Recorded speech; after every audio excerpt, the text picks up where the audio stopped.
why don't we recreate an implosion? So let's see what happens. Here we go in 3, 2, 1.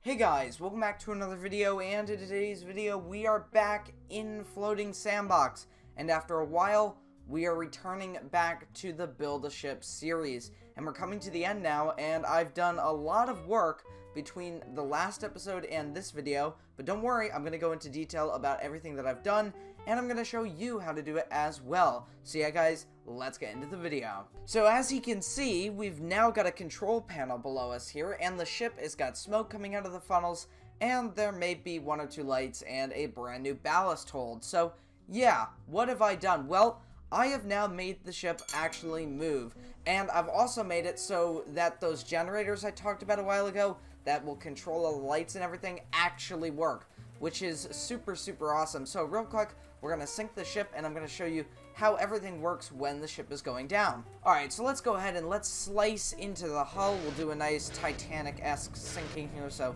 there we go, and let's just stop the ship there for a second. Now, as you can see, the water fills the generator room, and the forward power on the ship goes out. But luckily, there is a generator in the engine room which controls basically from midships all the way aft, and that'll keep the lights on for a little while, and luckily the lifeboats are there at the stern where the lights are on. But yeah, it's really cool. And yeah, over this last week, I've basically been learning the electrical systems, and since I wasn't really literate to that, it took me just a little while to get used to it all. But yeah, as you can see, the ship is going down pretty quick here, and the water is inundating the forward compartments and rooms. Water is now beginning to spill into the grand staircase area. Now, since the power is out already, it's probably really dark in there, and you can see the water pouring down the stairs into the room and flooding the deck.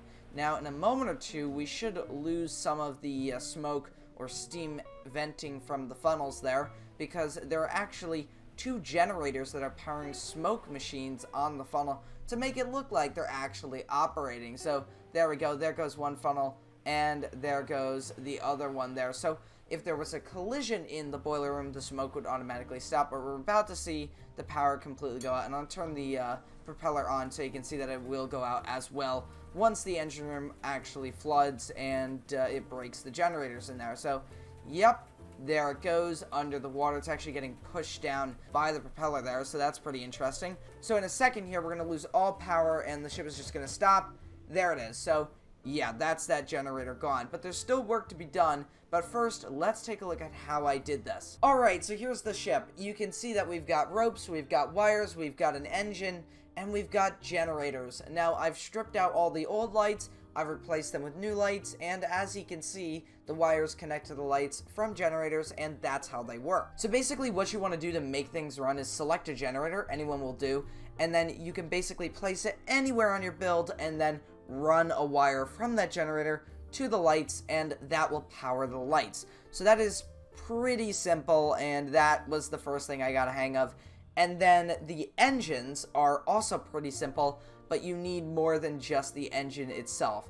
Basically, you need that similar system with the generator with the wire, but you need this wire to also connect to an engine controller, and then the engine of your choosing. With that, it will also add something onto your panel as well, and it'll be called the engine controller, and that's what it is here. So that will just be a telegraph, and that makes your ship go. So yeah, a very basic system, and I did do a lot of tweaking over the last week and a half just to get everything right. So I made sure the wires are all in the right place and whatever, and you can see it's somewhat organized. It's a little bit of a mess, but it's somewhat together. Alright, so I hope that brought some clarity to the electrical systems in-game. I'm definitely not an expert. I'm just a boat enthusiast making a boat in a boat game. So, yeah. But if you do have questions, you can still pop them down below, and somebody may be able to help you with that. So, yeah.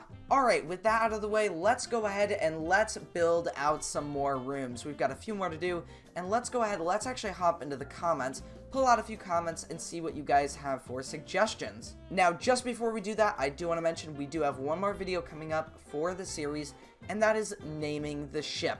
And let's see if you guys can get a little bit creative with it. Let's try to avoid using the name Gillett, because I've seen so many ships in Stormworks, and obviously we've got our own kind of shipping line in Tiny Sailor's World, where we use MS or SS Gillett. Let's see if we can come up with a name that doesn't include Gillett. And I'll pick it out and I will showcase it in the next video. So yeah, let's go ahead, let's hop into the comment sections and let's see if we can find some suggestions for some rooms. Alright, so we've got 3 suggestions here. We've got one from Warden Bros, who says you should make a chapel on the ship in one of those rooms near the cargo hold, or a crew dining room. Very interesting. Let's move on to the next one. This one comes in from Alti, and they ask, add a mailroom into the ship. This is something I've been wanting to do as well, so yeah, we'll get to that. And then the last one here comes from, well, I'm gonna not pronounce that name for fear that I will get it wrong, but they ask, can you do the anchor room thing? Yes, I can. So let's go ahead and let's do these 3 things. Okay, so there's this one space that is bugging the heck out of me, and it's this open compartment that's right down the stairs, basically below the bunks in the 3rd class area, and right next to the generator room. We need to get that space filled out, and I think that's where we're going to add our crew dining room. First thing I'm going to do, I am going to remove that bulkhead. We need to widen this space out, so if we do have to get rid of a bulkhead, don't worry. It's not going to cause any extra flooding whatsoever. Anyways, let's go ahead and open up that space. Alright, there we go. Now you may notice there's still a bit of wall there. Actually, that's wrong. That is a wire running through the ship, so we can just ignore that because it's sort of hidden. It's invisible. So yeah, let's continue to build this area. I'm really excited to get this done because, I mean, this is something I've been wanting to, like, fix up and actually remake or make for a while. Alright, so for a crew dining room, we're going to want to add a bunch of, like, seats and whatnot. We can add, like, some, I guess, just metal seats or whatever. I noticed that there's a lot of new materials, too, so that is super awesome. Okay, so let's go ahead and let's build out these seats. Now, the question is, how many can we fit in this area? And apparently, it's quite a lot. Now, let's move on to the chain locker. So, we've got a room for that. It's right here, and we've actually got to fix this area up. We got to remove some bulkheads, which will allow for more water to flood through the ship. Actually, we might as well just go ahead and put in a watertight door in that area. First thing I gotta do is I gotta kind of make sure that I have these beams continuing here. So, ooh, that's actually gonna be a problem. I misplaced the beams there. Well, don't worry, it should be fine. So I'm gonna go ahead and use low-grade aluminum again because I think that would be cool. We're just gonna make basically a pile of chains. So let's go ahead and do that. And there we go. So we've got our bit of a chain locker there. And we can actually make a couple dark speckles too, which will kind of make it look like an actual chain. Alright, now that we've got our chain locker and our dining room, we've got to get the mail hold. So I might want to sacrifice a space, or a little bit of a space, to do that. And that is the 3rd class bunk space. So I might want to push it back a little bit, or take out like a single bunk and replace that with the mailroom. So I guess that's easy enough. Let's go ahead and let's take care of that. Let's just open up this space. Now let's go ahead and let's build in a sort of wall. I mean, it doesn't have to be anything super serious, but just can be like a little bit of a, like, let's just do that, and then we'll put a door in. Alright, so let's put in that door there, and let's go ahead and put in some shelves for the mail. So very simple, it's just going to be like that, and then we can just do that. So there we are. Perfect. That is pretty cool. I might add some other stuff in there, maybe, let's see. Do we have paper? Yes! Paper hull. That'll disintegrate very quickly. There we are. Alright, so we've got our chain locker, we've got our mailroom, we've got our dining room, but where's our wine cellar? We need it for the baker who's inevitably going to survive the sinking. So let's go ahead and let's add one in the stern. So I'm going to put it right here at the stern of the ship. I'm going to make the wall nice and wood because why not? And actually, it's not right where the kitchen is. It's actually right where the dining room is, which is even more fitting. I mean, if the baker comes in drunk and wants more wine, then obviously the waiter can go in and grab one of everything and bring it out to him.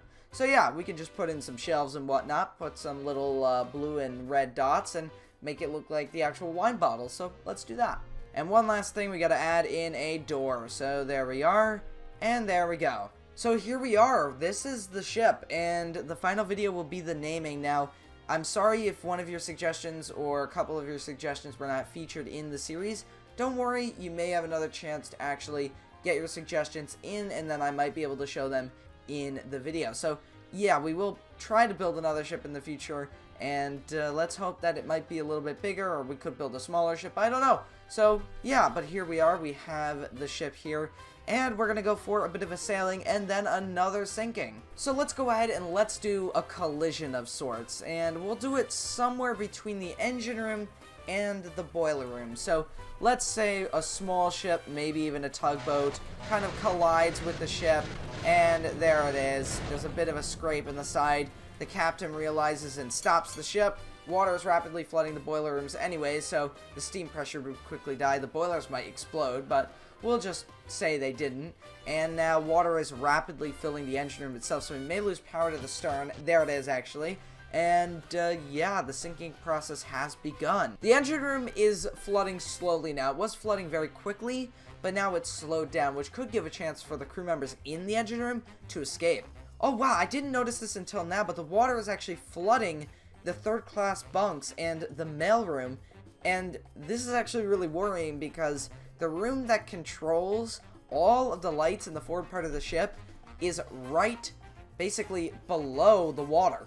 So the water is flooding over the air pockets, which definitely could trap some people. Luckily, the sinking is very slow and it's taking its time. So let's lower a boat. So there we go. Uh-oh, we punctured a hole there, but let's hope the drop is very easy.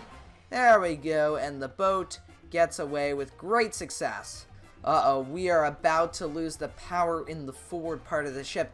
It is held up for a while, and there it goes. The water is now beginning to trickle onto that crew deck about 3 decks below the new waterline, which just happens to be where the suites are in the first class area. So the water is now slowly filling up the crew dining room there, and you can imagine the chairs knocked over. They wouldn't float because they're metal, of course, but they'd be knocked over with the water kind of rushing through, some plates floating around. It's probably an eerie sight down there. Now, you can see, uh-oh. Wow, it is going down by the stern now. I've just noticed that, and this is a surprise because I just thought that it would fill up the bow and then it would switch directions and sink very shallow, but no, it's going down by the stern, so now all that water in the bow is going to rush aft.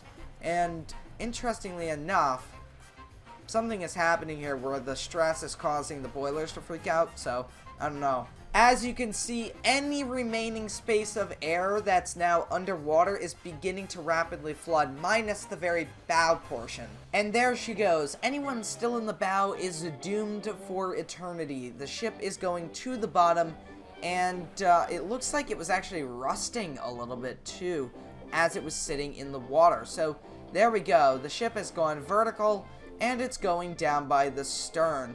So there we are. The last bit of the bow just slips under, and there it is.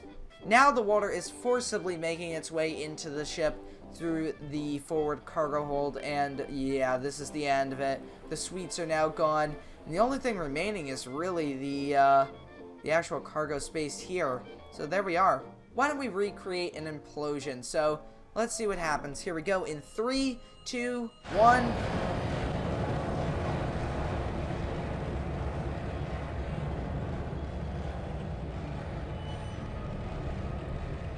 Well, without a doubt, every space has now been flooded.